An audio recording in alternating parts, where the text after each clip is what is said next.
first, it was also unbelievable. Mike Dexter wanted to date me. I know why I started dating him. I just don't know why I did it for so long. Well, he is the most dope guy in school. Yeah, and school's over. This party tonight? Amanda suddenly being single? Is fate. Fate has opened me a window. I got to have sex tonight. It took me all day, but I narrowed it down to a list of 10 very lucky finalists. You know what I'm saying? Do you think there'll be any girls there? Are you kidding me? People may even be having sex tonight.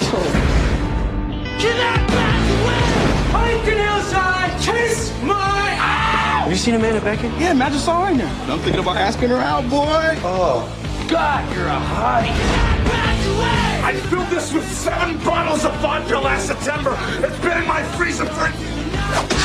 Alright, so check it. Time to get busy. Who does he think he is? Brad Pitt? And you're like Gwyneth. But with bigger boobs. Oh, totally bigger boobs. I can't feel my legs. I can't feel my legs! Columbia Pictures presents an event 18 years in the making. When you find out who your friends really are. I don't think she's prettier than Gwyneth. Not even. What your future really holds. I am going to have sex with someone at this party. And how one night can change your life. I don't know about you, but I really believe that there's one person out there. And for me, it's gotta be Amanda. There's a mirror right there. Why don't you take a look, okay? You're white. Guys like us, we are a dime a dozen. There is fate, but it only takes you so far because once you're there, it's up to you to make it happen. Amanda? Can't hardly wait. Wishing has a winning play. Huntington, hey, hey, hey!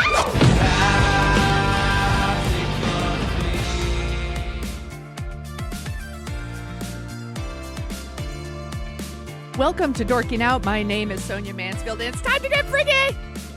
Joining me is my podcasting sister from another mister and the co-host of Dorking Out, Margot D. Hello, my friend. Hello, my friend. I feel way too old today. We are dorking out about 1998's Can't Hardly Wait. And I can't hardly wait to hear what Margot thinks of this movie.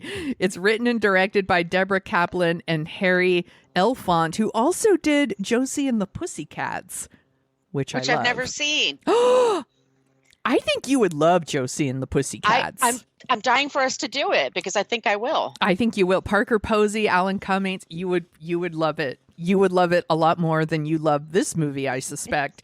This movie stars everybody. There's so many. 1998. Yes. Every single person that was alive and breathing could hold a red cup. Yes. So they brought them on. We got Ethan Embry, Jennifer Love Hewitt, Lauren Ambrose, Peter Facinelli, thank you. Seth Green, who I had a huge crush on when this movie, before this, he was on Buffy the Vampire Slayer, and I had such a crush. Charlie Korsmo from Dick Tracy. Which we covered, but we might have deleted because... Yes, a lost episode because somebody was on it who shouldn't be named. Jason Segel shows up in this movie for a hot sec. Clea Duvall, Jamie Presley, Sean Patrick Thomas, Freddie Rodriguez shows up in here. Donald Faison is in here. Breckin Meyer is in here. Sarah Rue, Selma Blair is in here for like a hot second. Jenna Elfman shows up as a stripper. Yeah, an angel stripper. Jerry O'Connell, Melissa Joan Hart shows up in here. Amber Benson from Buffy the Vampire Slayer shows up. Everybody was in this movie. I already know the answer. Did you see this in the theater? Fuck no. But because I was a full-on adult at this point. Yes. And it would have been very strange for me because it just would have been strange. Yeah, I did see it in the theater again, mainly because I liked Seth Green from Buffy the Vampire Slayer so much. And in my head, I was like, oh, this was a big year for teen comedies, and there were a ton of those. And then I looked it up, and I'm like, no, this movie was actually a year early, because, again, this is 98. 99 had American Pie, She's All That, 10 Things I Hate About You, Dick, Drive Me Crazy, Drop Dead Gorgeous, Election, Jawbreaker, Idlehead. All these teen comedies came out the next year. This one was maybe because we had movies like Scream, and I don't know. This movie was, I guess, ahead of its time that way. But it's basically I did see it in the theater, like I said, and my sister and I liked it. And we have like random quotes that we say, mainly "Time to Get Freaky." That's a super random line in the movie that we say. This movie's so 90s. It is such a time capsule. It is a time capsule. I will give you that. It gives you a sense of time. Place, maybe not so much. Well, America. Yeah. But it's definitely, it's got a consistent tone to it. I'm trying to think of the good things. Yeah, I hear you. It's a strange movie. Let me just tell you that. I liked parts of it at the time, but now I watch it. I have my adult eyes, even though I was an adult at the time. But now I have more adult eyes, I guess. And there's just things where I was like, what is happening?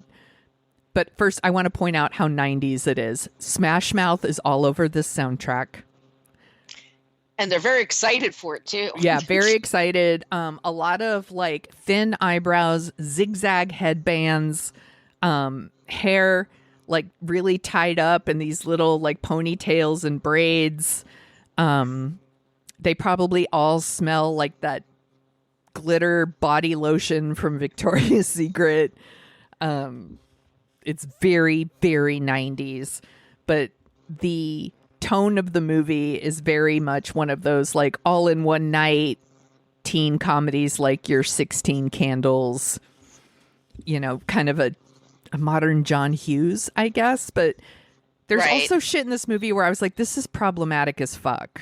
Like, why are they dropping gay slurs all over the place? And they did at the time, and they did, you know, there's one that's not Bachelor Party. I love Bachelor Party. No, it's the one that I'm thinking of. It's the one with Zach Galifianakis and Hangover. They go to Hangover. Thank you. Like the first line out of that movie is an F slur. Yeah. So it's like, it just was. There's so many times people say things that I'm just like, ugh. Well, now, I get it. It's a long time ago, but. Yeah, in 98, though, they knew better. They knew better. It wasn't cool to drop a gay slur. Like, it was offensive then. It's offensive now. Free speech zone, yeah. Woo!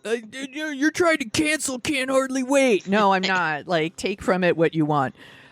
Just that was a thing in this movie that there's a lot of homophobia in this movie that like dropping of the gay slur, the worst thing you could be is gay. Like, yeah, the movie's very straight, you know.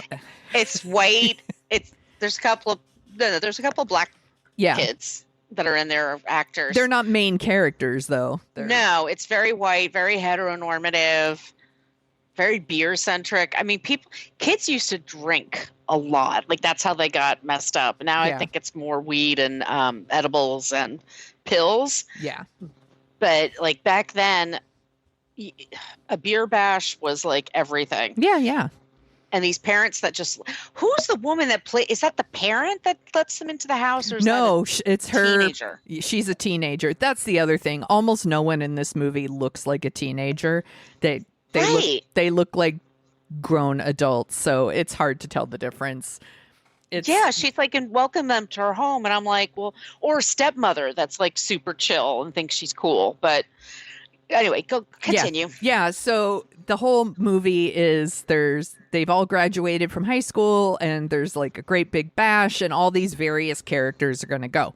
So the main character, or I guess who's supposed to be the main character, is Preston, played by Ethan Embry, and he's adorable. Everybody, he drink like he's very cute, and he's this like writer outsider kid who has had a crush on Amanda for 4 years, and Amanda is played by Jennifer Love Hewitt at her Hewiest, if you will. She's that hair of hers, that teeny tiny waist, like she's stunning. She's stunning.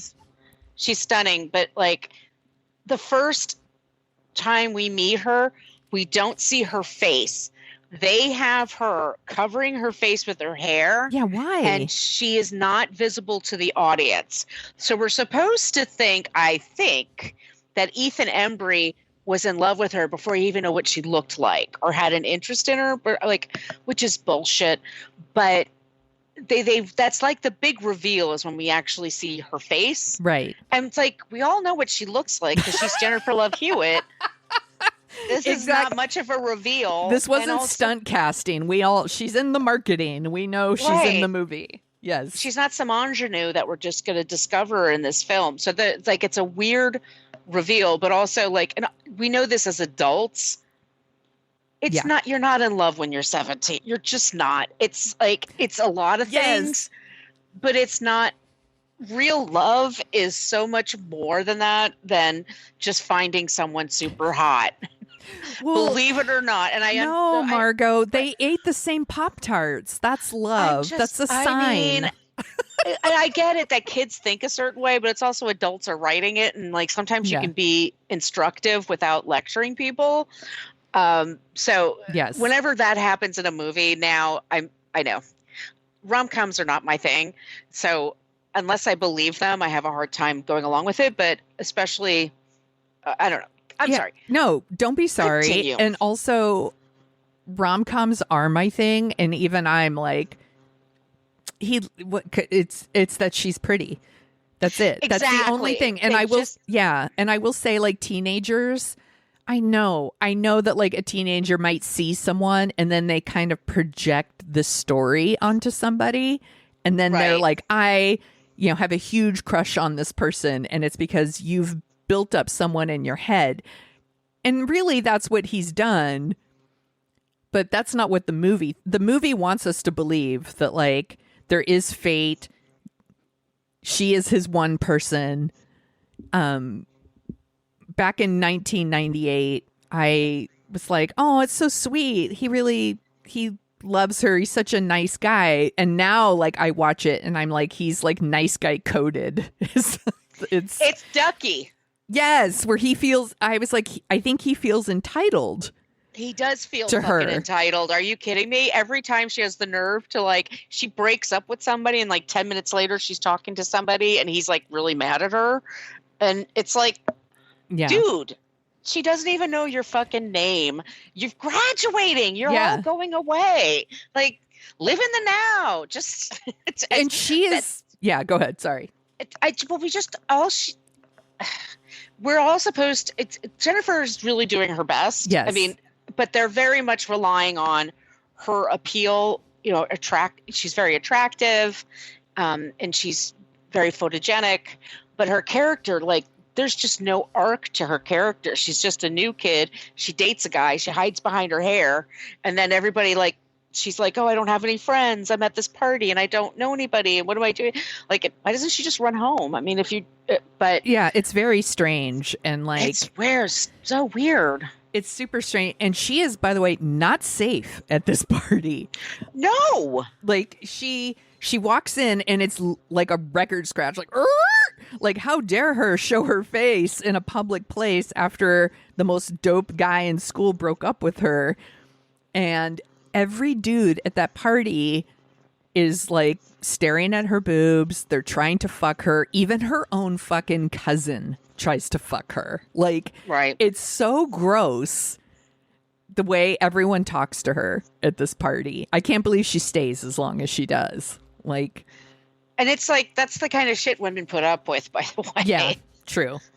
That is true. But it would have been nice to, I guess I want things from this movie that it doesn't want to give me. So I have to Like, what does this movie want to be? And it just wants to be, it wants to introduce us to a panoply of people. Is that the word I'm thinking of? It's just like disparate people. Yeah. And getting together.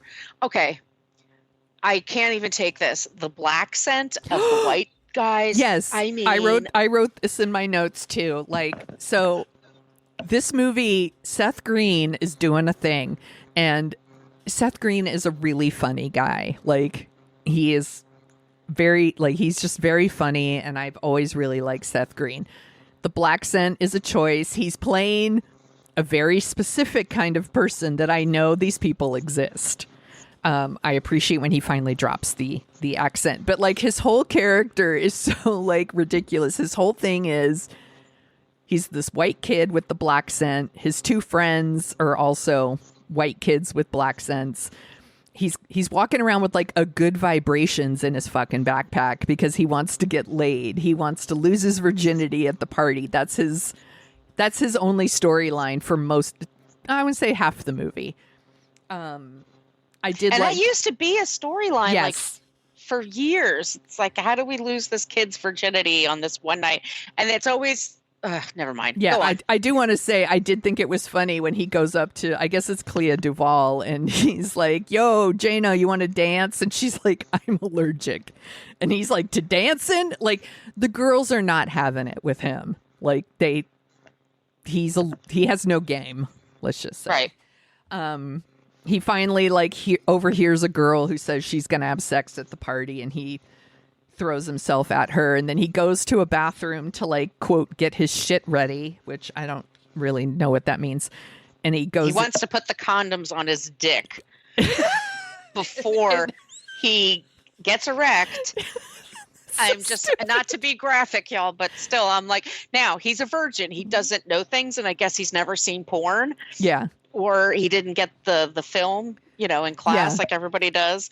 But yeah, he's dumb. Putting two rubbers on his dick for his first time having sex, which good for you for safe sex, but at the same time, what? And they're in the okay, this is another thing. They're all in the upstairs, and it's because this one chick says, don't go upstairs. Right. We've been to the parties. Everyone goes everywhere. Yes. That's the whole point. And then the cops are called. Yes. That's life. That's real life. Everyone's how drunk and horny. They're drunk, they're horny, or they're just high on life. Like when you're that age, you're just buzzing with energy. So that's just what happens. But anyway, he winds up there with, I didn't realize that was Lauren Ambrose. Yes, from 6 Feet Under. And a million things. Yeah, I love her. Oh, she's adorable. She's adorable. Everybody drink. It's also annoying that he's in the bathroom and he's like, now I'm going to read the Kama Sutra. Like, this is the time. Dude, do the pre-reading. Do the homework. You read that shit before the party, not at the party, in the bathroom. And he's like climbing all over the bathroom and acting like a weirdo. I don't know. It's really trying hard to do a thing in there. And then she goes in there and closes the broken door. Now they're trapped in there, and they have their like silly little moments that then lead to sex. And I like those actors very much. I'll just say that. I like them. Nothing is against, I'm going to say this right now. I have no problem with any actor in this movie. I don't blame them. I don't shame them. I don't, whatever. They're actors. We know this. They don't have a lot of power. Yes. When you're on set, the director, the producers, the studio, your agents, your publicists, like everyone's going to tell you what to do. And you're at an age where you're mostly a people pleaser because you're just going to do what you're told. Well, and everybody's in this movie. Of course, yeah. It's like every actor your age is in this movie. You're going to say yes, and you're going to do it too. Yeah. But, yeah, Seth Green and Lauren Ambrose are doing the most with what they've got in this script. And Lauren Ambrose is playing a character named Denise who is incapable of having a good time at this party. Like, she shits on everybody. Like, she's not a joy to be around. No, she's a sourpuss. But shocker, she's not a virgin, and she, I guess, initiates him. Yeah. into the world of love. And then she explains to him, like, yeah, next time it'll probably be more this or that. And he's like, what? Yeah, and then he like immediately turns the black scent back on and starts acting like a dick. I will give it credit for making him the virgin and her not. I'm like, this is as progressive as this movie wants to get. I guess I'll take it. For a movie that also in typical 80s teen sex comedy vibe, there's a foreign exchange student walking around that everyone's making fun of and teaching him to say, like, do you want to touch my penis? And I'm like, oh my God, that's so 80s. Like, were kids in the 90s still doing that? I really hope not. I hope not, but I also, it's before they had cell phones and shit. Like, I think it's all left over from the previous generation, because they were also told that John Hughes movies were like instructive of like how all teenagers behave. So I think like the bad thing about John Hughes movies is it like raised a generation or two that normalized some pretty fucked up shit. Yeah, including sexual assault, racism, ableism. You know, it's which one do you want? We need to cover 16 Candles at some point. We will. Y'all hold on. We will. It's gonna happen. I did like the side story with Breckin Myers and Donald Faison in the band Love Burger that they can't even get started. Like, they're fighting. Breckin Myers is dressed like Prince for some reason. Donald Faison wants to wear a cowboy hat for some reason. The band can never get started because they keep breaking up and getting back together. I thought that they were funny. And they are in Josie and the Pussycats. And okay. And I think that will make you laugh really hard. We need to bump that movie up the list. Okay. We also have Charlie. Where's his last name? Yeah, thank you. I didn't have his last name down here. Playing. I think that's it. Yeah, he's the geek. William. He's the class genius he wants to get revenge on Mike the jock, and he's going through this whole elaborate thing that he's going to go into the party, somehow lure Mike to come outside. They're going to jump him, and then they're going to drug him and make him look like he's gay, because that's the worst thing you could be, right? Is gay. Yeah. I laughed when William's like, I'm going to go into the party and I'm going to drink beer. And there's such squares that he's like, you could get drunk. And then the other one's like, you could get addicted, which is absolutely what the TV movies taught us in the 80s. There's some very 80s mentality about this movie. But William goes into the party and he basically starts living his best life. Like which I like that part. I like that he finds he has to get wasted, but he gets like, he's accepted. He's a part of everybody's stuff. Nobody drink the beer. The beer's gone bad because he thinks it tastes terrible. But he instantly starts bonding with people. He has a good time. All the girls are into it. He does a whole thing where he sings Paradise City by Guns N' Roses. Guns N' Roses. I did think that was funny. And I love that all the women are like, he gets groupies and they all go in a makeout closet with him. And the other girls are like, lucky. Like, but then it turns into, then he gets like a special moment with Mike and like they become friends. But then again, it turns into they get jumped. They make it look like they're gay. It's hardy, hard. Yeah. I'm like, okay. So there's that story. What else? What are the other stories? You're gonna have to. Yeah. They all like were big amorphous blur for me. So we also have Preston. Back to Preston. Like, is wandering around the party with like a love letter that he's been basically writing for 4 years. Jesus because Christ. he's a writer, and by the way, he's going to a workshop the next day with Kurt Vonnegut, like you do when you're in high school. Screw you, Vonnegut! I got a D. That's my Rodney Dangerfield. You're welcome. Go listen to our back to school episode. Like, oh, that movie was funny. This movie rocks. Yeah, so he's like wandering around the party. He's being a fucking bummer to everyone he talks to because he's talking about like love and fate, and nobody wants to talk to him. No, who gives a shit? Yeah, everyone's like, oh, whatever, man, just have a fucking We're beer. trying to have fun. Yeah. Yeah, we're trying to have a good time here. You're really, ugh. Yeah, it's gross. And then he walks in on, so Amanda's talking to her cousin, and he's definitely putting on his sensitive guy act, and he's like asking questions and listening. And the minute he gets his chance, he like puts the moves on his own cousin because it's gross.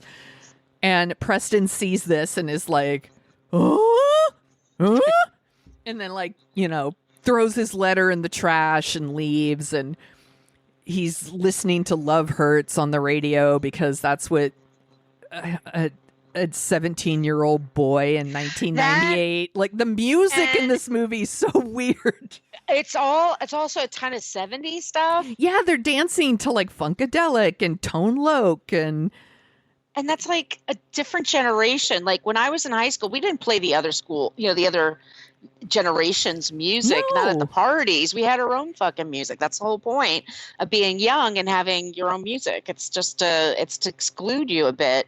And then there's like, he's listening to Barry Manilow, which I love Barry Manilow, but I'm a chick. And I remember, or a gay dude. I mean, I knew that Barry Manilow was a punchline, and he doesn't deserve to be, but he writes the songs, y'all. Which he ironically didn't write that one of all of them, which is funny. I do know my Barry Manilow trivia. But anyway, like, yeah, he's listening to Barry, and it's like, what straight kid, you know, they're raised to be homophobic about him. I'm like, that doesn't seem normal. I get like you want to do something when you want to do something different. Like in the movie Hitman, the ending of that movie is different than you think it's going to go. Yes. But the whole time it's like, it's a madcap kind of story. Yes. It's like over the top. This movie's trying to be somewhat grounded in kind of a reality of this boy's heartache. And it's like, you don't even fucking know her. You never spoke to her. I understand pining for someone you never spoke to. That's me entirely through high school. Same. But I didn't think I was in love.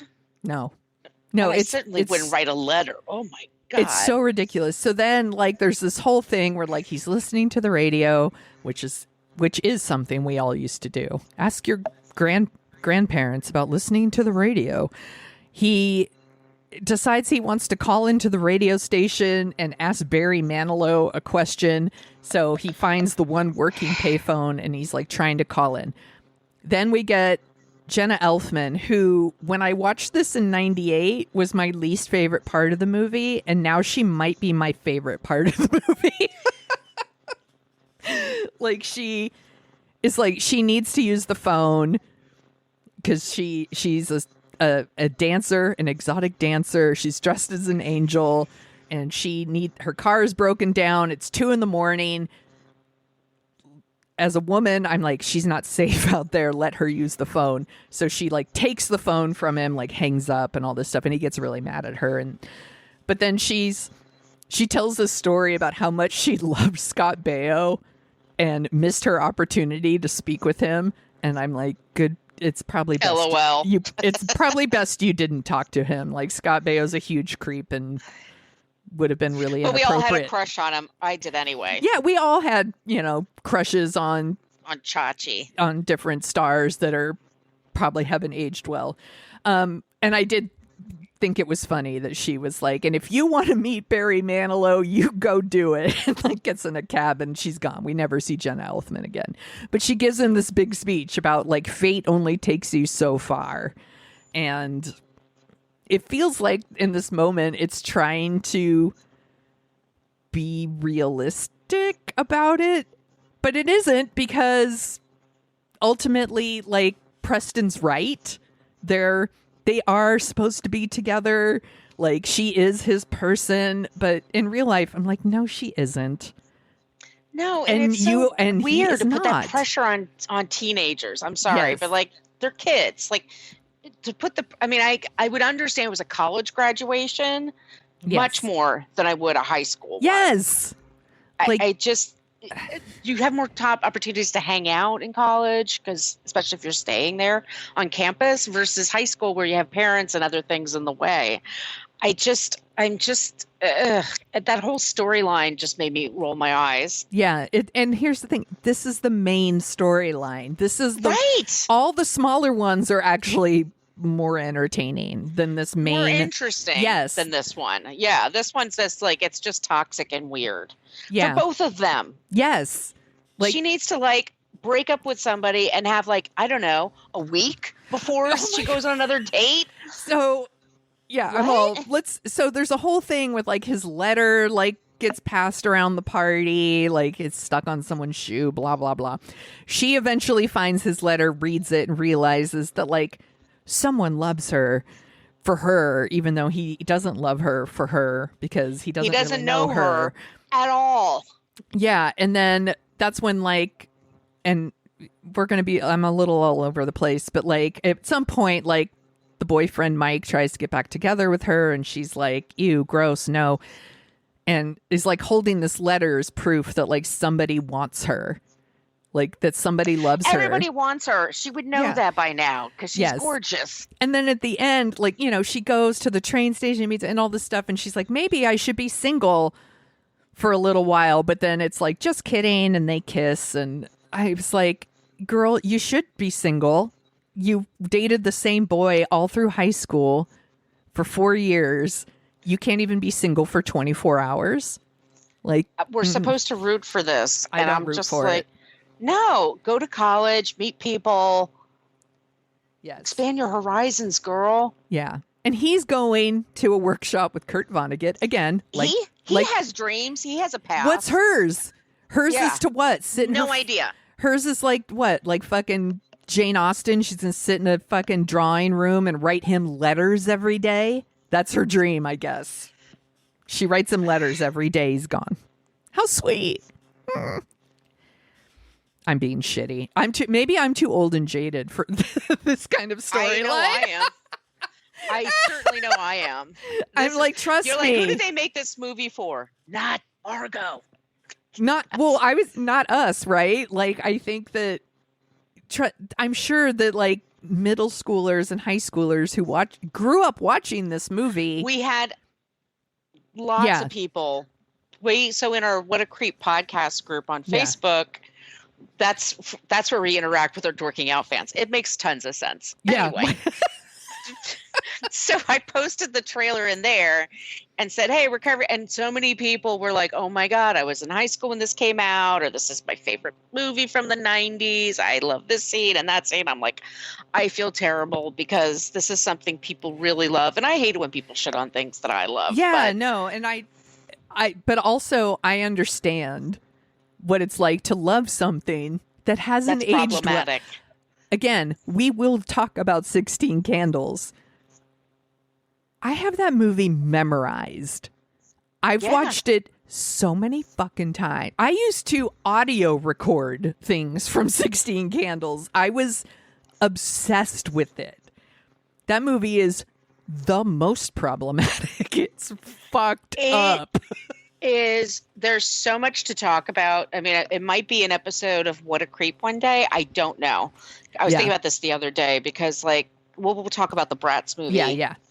In a bit, but it's toxic teenage bullshit. Yes. It's really, I mean, I don't want to talk down to kids, but just like I said, be a little more instructive. Yeah. So I understand like that people love this movie. And again, my sister and I saw this movie together and we took certain quotes from it and we would say them to each other. So like, my sister, by the way, is the one who requested that we cover this, and I warned her in advance. Hi, Michelle. I warned her in advance. I was like, I know for a fact Margot's not going to like this movie. And Michelle's like, she doesn't have to like it. And I was like, but I'll probably like it. And then I watched it and I was like, oh, this. And someone wrote in our group, that movie's probably aged like bananas. And I was like, absolutely correct. And it's in the Criterion channel. Yes. So it's in the Criterion collection. Why? I think it's because it's of its time. Like there's plenty of movies in Criterion that you're like, oh, that's so 70s, right? It's of a certain time period. It's a time capsule. And I think that this movie is that. And this movie is like, again, right before 1999 teen comedy boom. Like, again, all of those because we had Clueless in 95, and we didn't, I think we all thought we were going to we did get, I guess, some Clueless knockoffs, but most of them came out in 99 and 2000. It takes a long time to make a movie. Let's be clear. So they don't always respond as quickly to a thing that happens that like a marketplace, availability. They don't always know to do that. Yeah. Nobody knows that's what Chelsea Devonta says in her podcast. Like in Hollywood, no one knows what they're doing. They're just trying to figure it out. No, they're guessing all the time. They're guessing all the time. Right. And how do you guess what teenagers like? They're the hardest to predict. They're fickle. I mean, What is it? They all say now, bet. That's like their word. I don't know. I learned this over the weekend. I listened to some teens. So they're like, no, everybody says bet now. Bet. Oh. Yeah, bet. No, I still say dope. So what do I know? I say lots of things. Yeah. My kid says sus. That's sus. Like that's suspect. That's suspicious. So everything I do now is sus. Which is, he's right. It's true. The other storyline that's going around is Mike, the boy who broke up with Amanda. It tries to convince his friends to dump their girlfriends. They're smoking hot girlfriends, by the way. And they're going to have sex with them. Yeah, who have sex with them. And they're going to like have a guy summer, and then they're going to go to college. And he's like, I'm going to be all about women. I'm going to be sleeping with so many chicks when I get to college. And his dumb friends, I guess, aren't as dumb as him because they figure it out pretty fast. Oh, I'd rather fuck my girlfriend all summer long than hang out with you. So they don't break up with their girlfriends. And when one of your girlfriends is Jamie Presley, I get it. Like she's real hot. They're all real hot. She's beautiful. She's beautiful. And she's hilarious. Like I can't comprehend that she hasn't had a big career. Did you ever watch My Name is Earl? I loved My Name is Earl. She was so funny. So good. She was so funny on that. Another one where I was like, I can't believe she's in this movie in this tiny little part.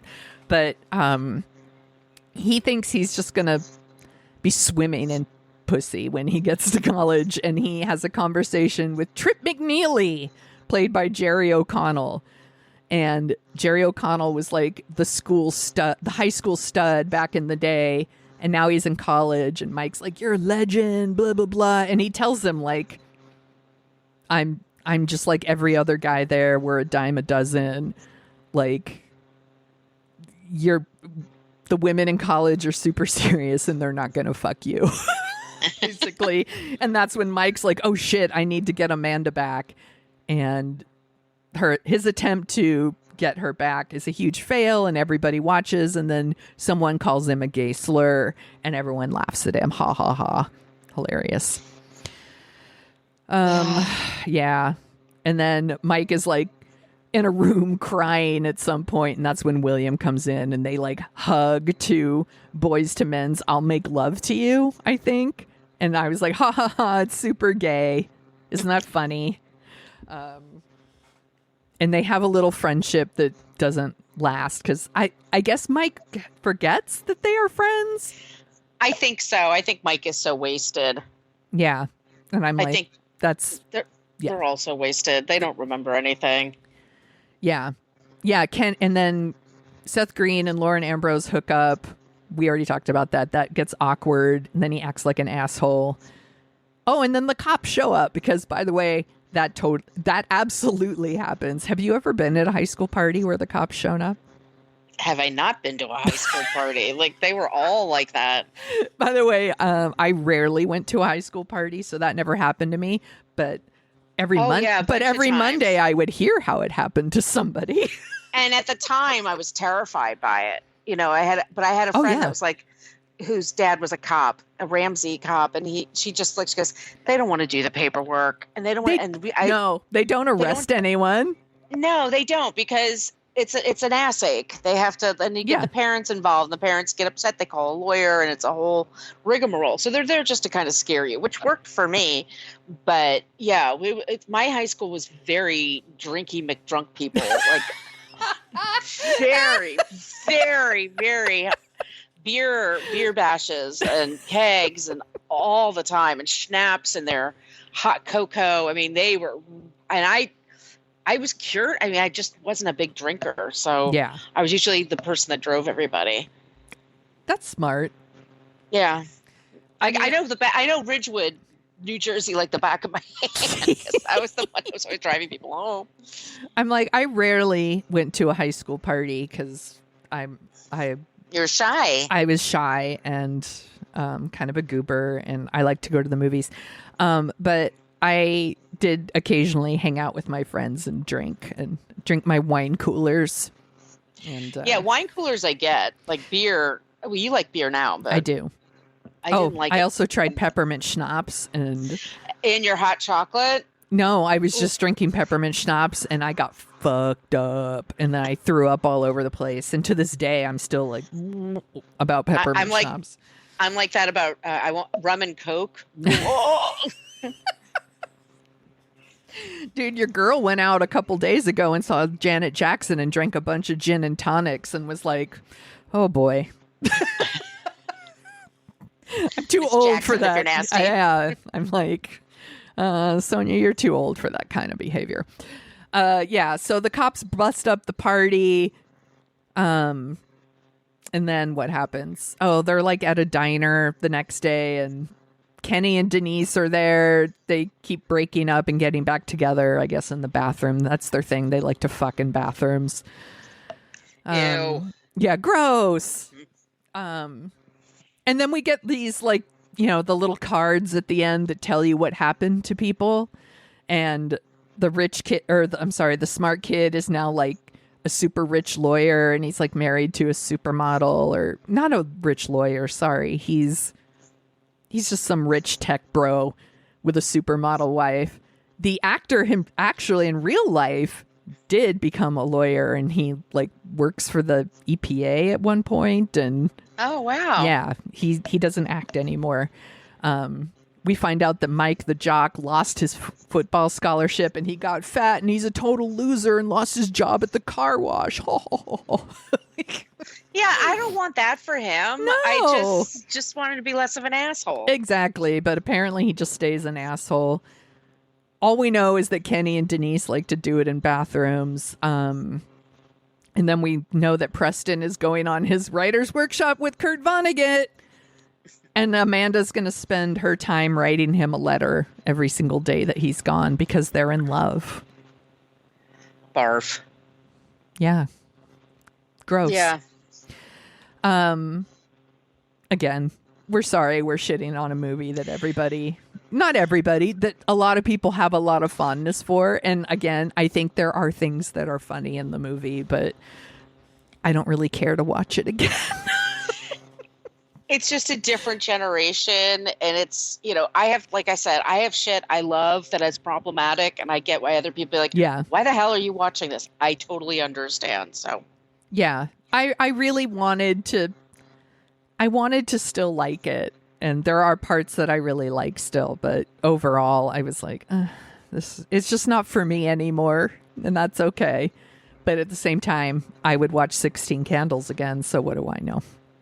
Mm-hmm. We have never talked about a 98 movie before. Really? Yes. Oh, cool. So okay, I love that. I have our top 10 98 movies. Are you Do ready? it. Okay. Number 10, Patch Adams. Oh my God. So bad. So that bad. movie is so fucked up. How did this movie make $135 million? That's how much we loved Robin Williams.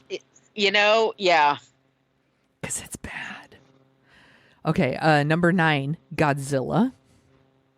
That's not good either. Nope. Not good. Number 8, Deep Impact. I like Deep Impact. I liked it too. And it's my son loves disaster movies, so it is definitely one I'm thinking about showing him. Number 7, Rush Hour. I really liked Rush Hour when I saw it. I haven't seen it in a long time, though. I have not seen it in so long. I love Jackie Chan movies. Like, in fact, I just watched Drunken Master 2 the other night. It's so fun. Number 6, Dr. Dolittle. Oy, oy, oy, Eddie Murphy. No, I wasn't into this one, but I know a lot of people grew up watching it and have a fondness for it. Speaking of, here's another one that a lot of people love, and I've actually never seen the whole thing. The Water Boy. It's fine. It's if you know Adam Sandler movies, which means have you ever seen one? Yeah. You've kind of seen them all. Yeah. I haven't seen this. Something about it instantly rubbed me the wrong way. I was like, so is he playing someone with special needs? And that's supposed to be funny? That's what it seemed like to me. And I was like, hard pass. Number 4, A Bug's Life. It's sweet. Never seen it. It's cute. Number 3, There's Something About Mary. I love that movie. I mean, this is another one where there might be parts that you're like, what? I am sure. But I am absolutely sure it's problematic as fuck. Yeah. The Farrelly brothers. But that movie fucking made me. I remember I went to a screening of that movie before, like, it was like a month before it even came out. And I was telling everybody I know about it. I mean, yeah. I saw it with my mother. I'm sure she loved it. We both loved it, and we laughed so hard. And we're walking out of the movie, and my mom said, I can't believe that these are the same people that made Fargo. And I was like, Mom, that's the Coen brothers. Oh my God. I was like, this is the people that made Dumb and Dumber. And she's like, oh, that makes sense. That makes more sense. Yes. Oh my God. It was funny. Okay. Number 2, Armageddon. Okay. So there's Deep Impact and Armageddon. Yes. Between the two of them, I like Deep Impact more than Armageddon. Yes. But it's watchable. It's super watchable. Like, honestly, I should rewatch both of these. Maybe we should do an episode where we talk about Armageddon and Deep Impact. That might be, because that happened, and there were 2 volcano movies at the same time. I don't want to see the volcano movies, but I would see Deep Impact and whatever that was called. Armageddon. Calvin and I watched Dante's Peak and Volcano, and I like Dante's Peak more. Calvin loves Volcano. He's watched it so many times. So bad. It's so bad. Okay, number 1 is Saving Private Ryan. I've heard of it. Yeah, it's hilarious. It's such a good time. It's such a tough one to watch. But do you want to hear about the top 10 songs the week this came out? I can't 1998? wait. I can't wait. June 13th, the week ending June 13th, 1998. Number 10, this fucking song, Marcy Playground, Sex and Candy. You couldn't get away from this song. Still can't. Number 9, Escape, The Arms of the One Who Loves You. I don't know that no idea what that song is. Okay, number 8, Savage Garden, Truly, Madly, Deeply. Okay, yeah, I remember that one. Number 7, Casey and JoJo, All My Life. Okay, I know that one too. You'll know this one. Number 6, Backstreet Boys, Everybody. That song is super fun. It's a bop. I like it. I don't know this one. Number 5, Janet Jackson and Blackstreet, I Get Lonely. Oh, I feel like I should know that one. I literally just saw her in concert. Number 4, Mariah Carey, My All.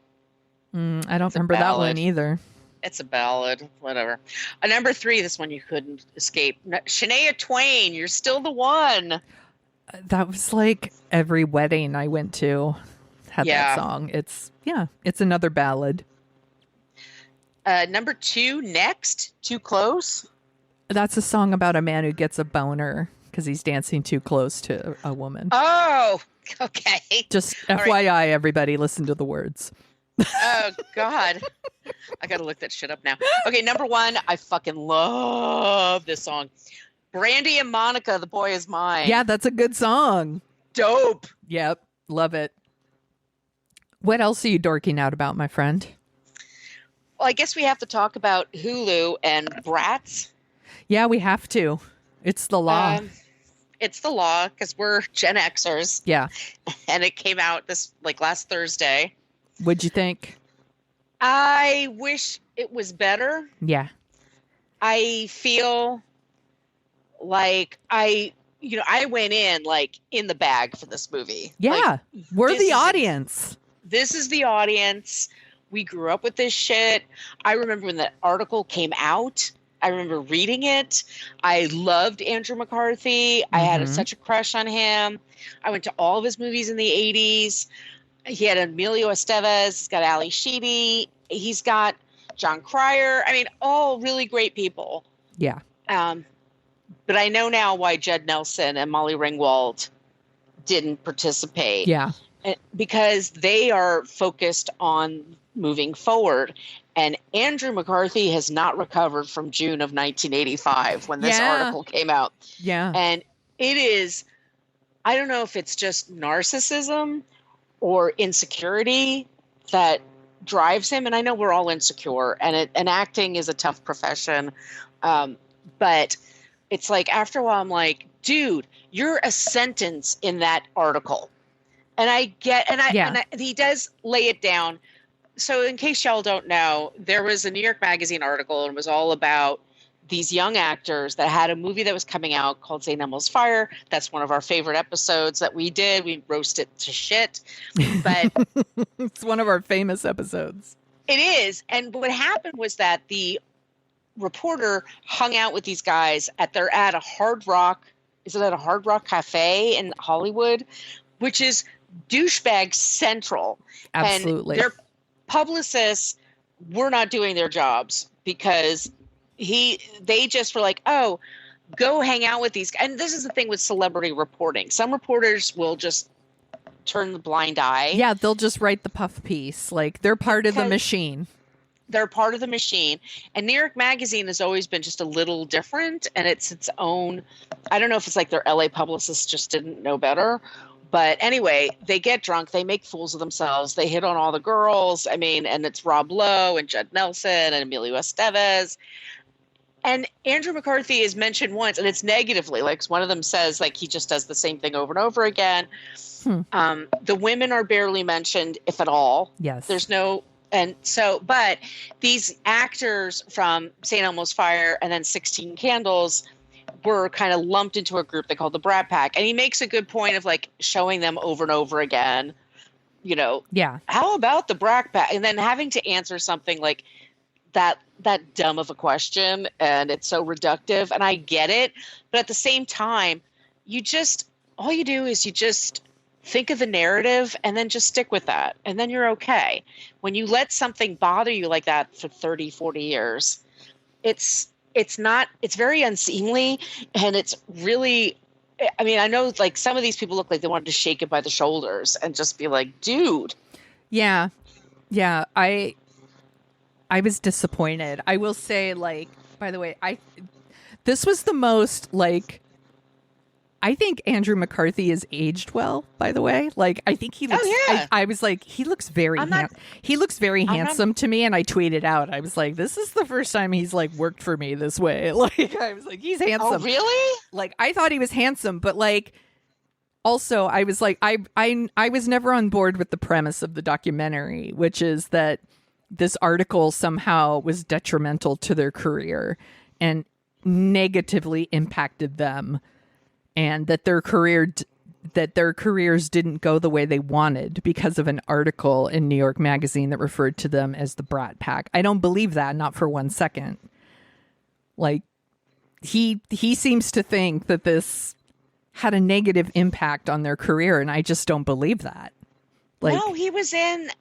I mean, they're not awesome. Well, he was in Mannequin. He was in Weekend at Bernie's.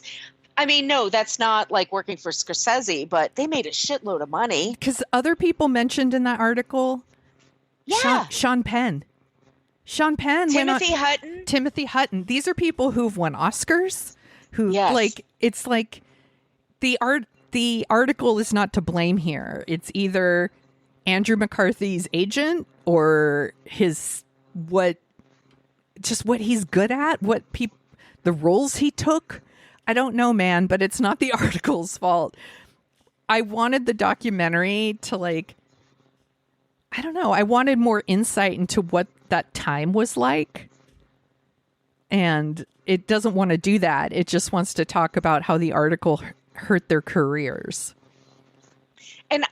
And once again, I get it. And I also somebody that's worked with celebrities, and I've worked in publicity, and I know what it's like, telling somebody like these are your talking points and sticking to those and not and reporters will try to trick you and but there's ways of handling things. It's like if you can learn dialogue, you can learn how to do interviews. Yeah. And you know what I mean? Just have a script that you use. And maybe to him that feels phony or something. Maybe. And maybe that's, maybe, but at the same time, then sometimes artists do get upset because they asked me these cheesy questions. Yeah, they're doing a million interviews. They do the Today Show has somebody big and important every single day. It's know your place, know how famous you are. And yeah, he came across as very precious. Yeah.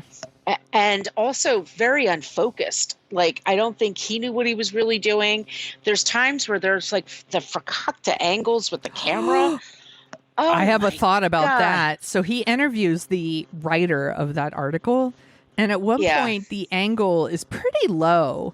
And you can see the shirt is the writer's shirt is open, and you can see his belly is kind of hanging over his pants. And I was like, he left that shit in on purpose. He's being petty and he's trying to make the author look bad. And the guy was first of all, as a writer, I would kill to come up with something as clever as the Brat Pack. Yeah, I know. Andrew McCarthy was trying to play it down, and I was like, no, the guy had a really good idea. Yeah, you're a writer too. He's a writer. He writes books. He's a travel writer. He knows. Yeah. And he makes the point, you were all adults. It's not like they were teenagers. Yep. They, you're seeking publicity when you're in a public job. I mean, at some point you can't. I always said to people, this is how I was trained.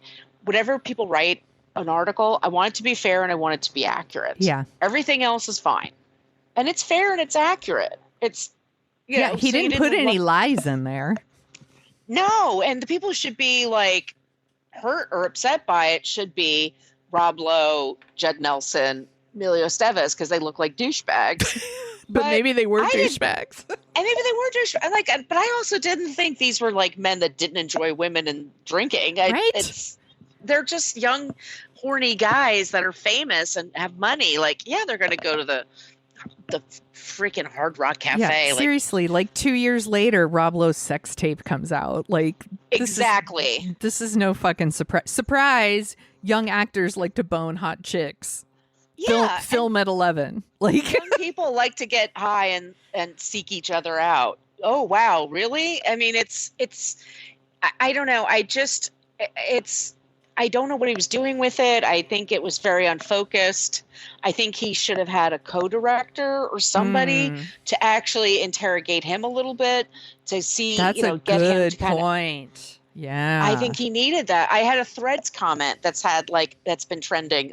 Of course, I trend on social media. It's Threads. It's not anything anybody notices. But anyway, when he was talking to Ali Sheedy, she was more than generous with him. Yeah. She was open. She was you could see by her demeanor, she was going to answer anything you asked her. She was just and she's not somebody who runs around looking for publicity. She's a very quiet person. Yes. She's married as a kid. She's never, and she was yeah, well, what are you going to do? We had our time, and doesn't go any deeper with that. And at one point he has an iPhone that's filming her from low. Like you said, it's it's filming up, and they're very odd angles. And sometimes he's talking when he's driving. I'm just drive, dude. I don't, Yeah. There's also disappointed. Yeah, he interviews Rob Lowe, and it was so funny. Rob Lowe is basically turning into his character from Parks and Rec. He's very positive about everything. Like, he didn't seem to have much of an issue with the article at all. No, he was, and Emilio, like, you have Emilio Estevez, who he tells you, I turn everything down. I don't talk on DVDs. I don't talk about my movies. I don't do any of that shit. And he invites him over, and then he just talks over him the whole time. Right? He did, yes. And I'm like, let Emilio speak. I don't know anything. Like, Emilio should be pissed because he's the one that looks like he's the head douchebag. Yes. But he just was like, yeah, it was annoying. But then, it made me grow up a little bit. And then I realized, like, reporters aren't your friends. Yeah. And they're not. Yeah. And there's also a thing where, like, they interviewed John Cryer. And it's like, John Cryer he wasn't a part of this at all. John Cryer's not mentioned in the article. Like, no, but he starred with Andrew McCarthy in Pretty in Pink. Yeah, and then at a screening, he mentions that Andrew was a dick to him when they filmed that movie, but he didn't mention this movie, which would have been fun. Yeah, I feel like this is a missed opportunity. It's a missed opportunity all over the place. I'll probably watch it again, but. Let's be clear. But I remember like 20 minutes in, I was like checking my phone. I'm like doing other things. I'm like, oh. And Demi Moore is very smart. Yeah, she's being very open too. Super open to him and looks amazing. Yeah. And another one where her career took off. Yes. She was the highest paid actress in Hollywood at one point. Like, she was making like $20 million a picture. So I don't think the Brat Pack hurt her either. Like, they're not. She was totally fine with it. I mean, she was just like, yeah, whatever. Everyone's all, Andrew McCarthy, move on. Yeah, they're seriously. I think Emilio Estevez wanted to really say that to him, but I think and he looks just like his father now, doesn't he? He totally does. I thought that was Martin Sheen for a second. I was like, holy shit. Well, he always looked like his dad, though. Like, when you see like early stuff of Martin Sheen, I'm like, they look identical. It's bananas. What else? Oh, should we talk about Below Deck Med? Yeah. So Below Deck Med, there's 2 episodes out. It's Monday. There'll be a new episode tonight. Captain Sandy, they're in Greece. Aisha is her. We love her. Chief Stew. We love her. This is a fan account now for her. We love her. We adore Aisha, and it's 2 episode in. This has never happened before. The provisioner did not show up with supplies. Yeah. So they had no wine, no rosé, no champagne for their first charter. And the alcohol does a lot of heavy lifting with this show. It sure does. So they had to like make things happen. And anyway, the middle of the night, they only have like liquor. So they get drunk real quickly. And they're asking for snacks. It's like 1 or 2 in the morning, or it's midnight. And she wakes up the chef because they're asking for food. They're asking for food. He didn't leave any snacks out. Right, Max? Max is so upset. He's all, who said snacks? So he didn't leave any snacks out. So she tries to wake him, and she's trying to make mixed drinks. It's not like she can pour wine everywhere. They all want like Moscow mules and these sandwiches and these grilled cheeses and the nachos. And he says no. Yeah. And so then she goes back again, like, are you sure? And he's like, no. And then he even says to the camera, bitch, don't you know better? Blah, blah, blah. And then Captain Sandy totally takes his side. Yes. And says, don't ever wake up him. And it's like, Sandy, these people are fucking wasted on liquor because you don't have enough wine for them because they don't have a drop of wine. Right. This is one thing you can do correctly that makes them feel like they were spoiled.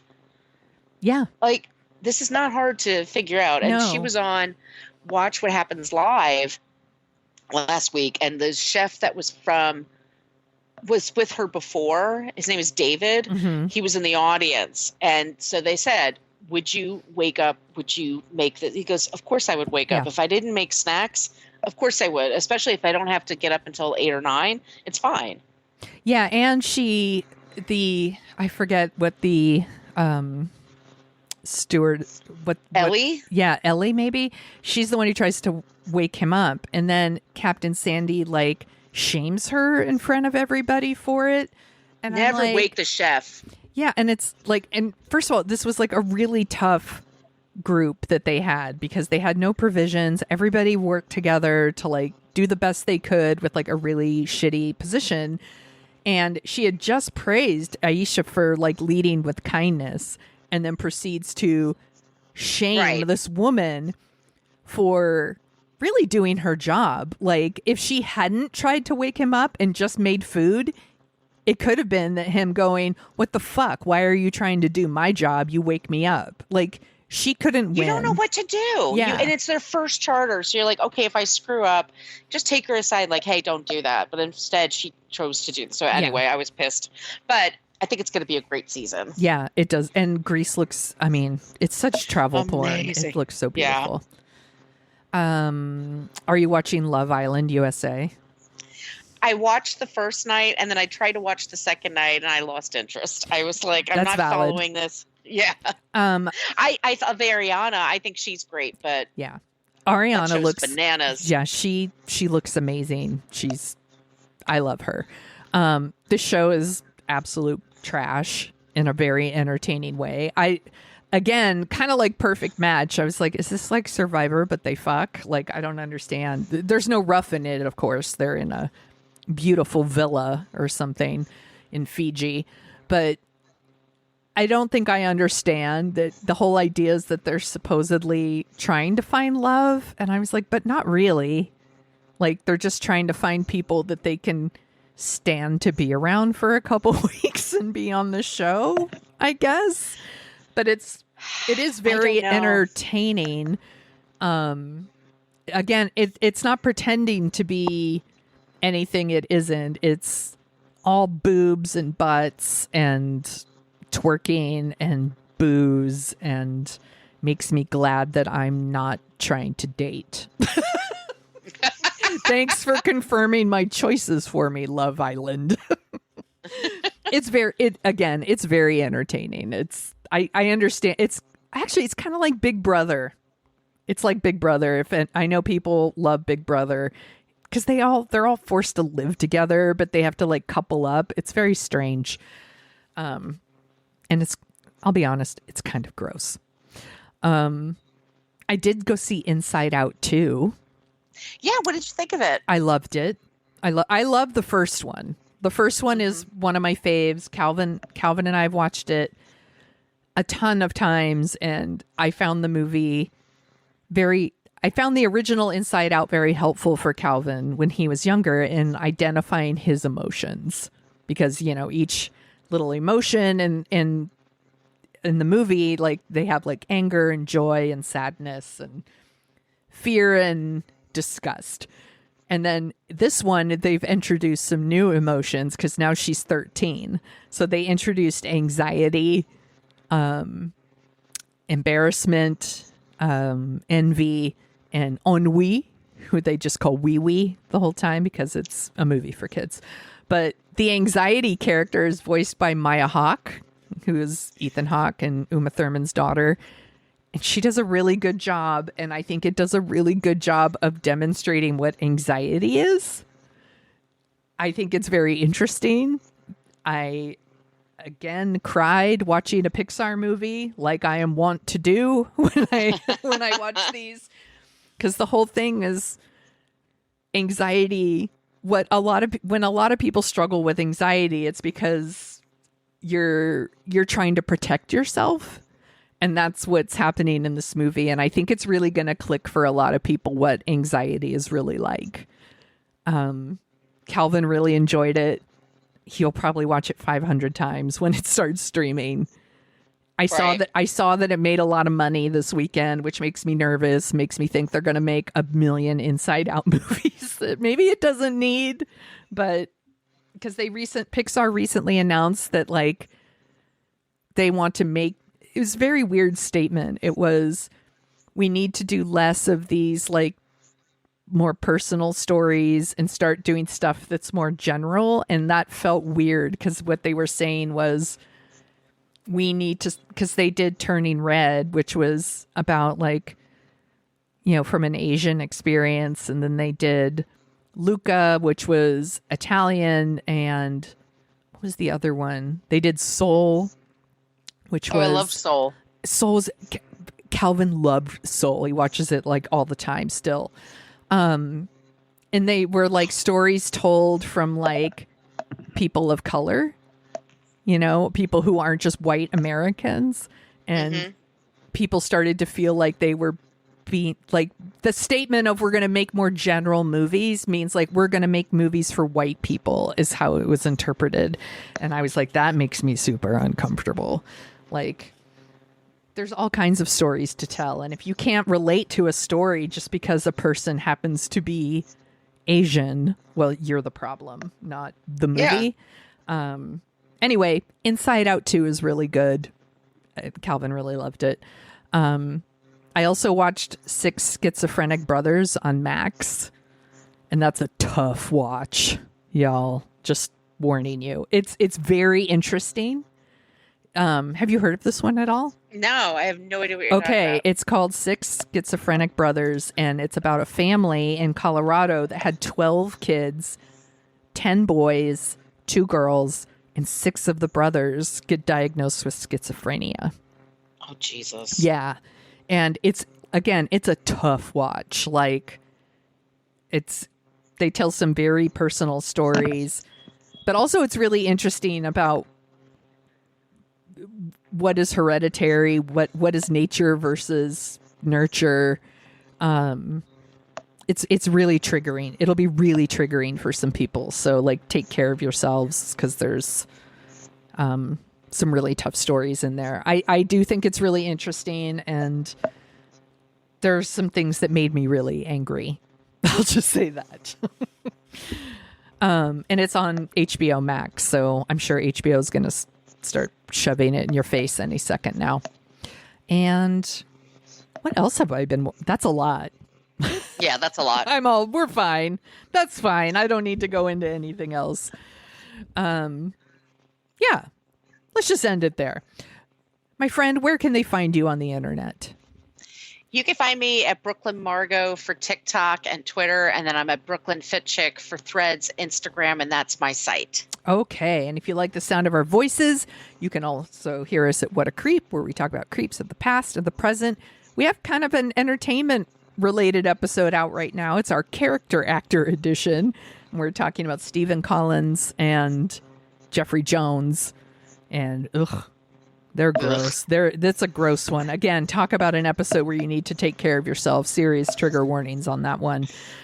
You can find me at thesoniashow.com and The Sonia Show on Twitter and Instagram and TikTok and Threads and all the places.